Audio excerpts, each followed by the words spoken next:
Kũngĩna kuo ikundi cia gũtetera mũingĩ nĩ inyitanĩire na honge ingĩ cia thirikari na itabanĩtie mĩrũrũngano itũũra-inĩ rĩa Marani gĩcigo-inĩ gĩa Kitutu Chache ya rũgongo kaunti-inĩ ya Kisii gũkũmithia ciĩko cia ngero mĩciĩ-inĩ iria cierekeirio ciana.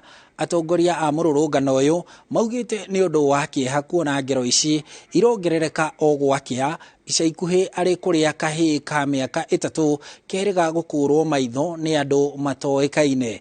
Nĩ kambeini meranĩire gũtwarithia na mbere makiuga ona ũkĩa na mathĩna ma meciria nĩ mamwe ma maũndũ marĩa maracangĩra ngero ici. But basically what is coming out is that we need to action much more today than we did yesterday. And again, it's just a cross-cutting issues. It's not only about poverty. It's not about lack of information. It's also about intertwining factors like mental health. When you find a father doing such thing, you find that issues of wellness and mental health are actually an issue.